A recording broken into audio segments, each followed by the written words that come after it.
Okay, so we know that the crane is going to tip over. Now let's run the numbers. Yep, sounds good. So the crane body still weighs 6 pounds. And it's still 14 inches away.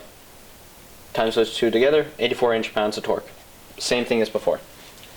But the boom is now at 30 degrees. Yep, and by making it 30 degrees, that makes the center of gravity of both the boom and the load further away. The weights don't change, but the distance does, which increases the torque.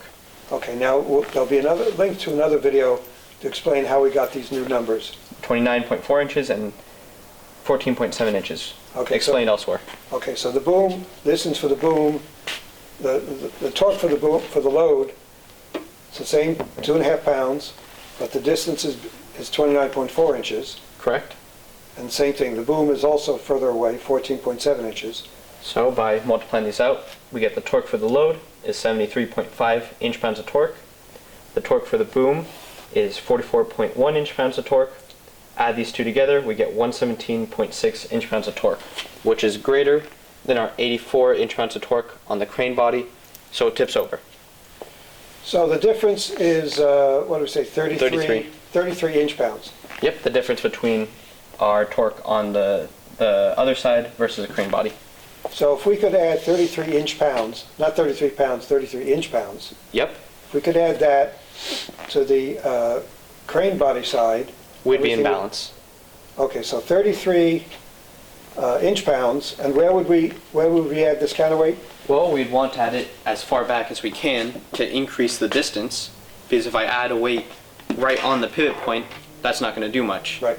But if we add it further away, that's much more torque for the same force. Okay, so drop the poster down.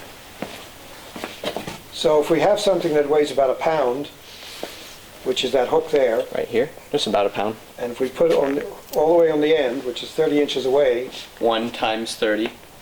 so we got 30 inch-pounds.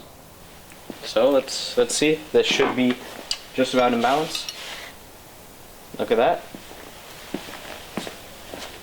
And the back end is pretty easy to tip over. Okay. They're very close. So in the crane industry, is it a smart idea to have the torque on the crane body side equal to the torque on the load side? Not exactly. If it's a windy day, or maybe some of the measurements are a bit crude, then you could easily, or let's say the counterweight isn't placed as far back. Right. It'll tip over. So we need a safety factor. Yep. In the crane industry, it's 1.5. Yep. So, Which means, let's say on the load in the boom weighs or has a torque of 100 inch-pounds. If that side of the equation is 100 inch-pounds, the other side should be 150. correct. So a factor of 1.5. Okay, so let's bring up the poster now. So if we want to introduce a safety factor of 1.5, that would mean we'd take our 117 and multiply that by 1.5, which is about 176 inch-pounds of torque. So we'll have to match that on the crane body side. 176 minus 84 inch-pounds of torque is 92 inch-pounds of torque that we need. So we need 92 inch-pounds of torque, and where are we going to put it? Once again, we're going to put that weight as far back as we can. Maximize the distance. Correct.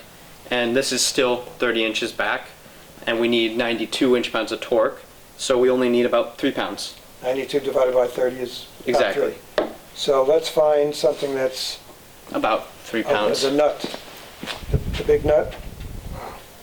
No, the might be over here. Oh, yeah. No.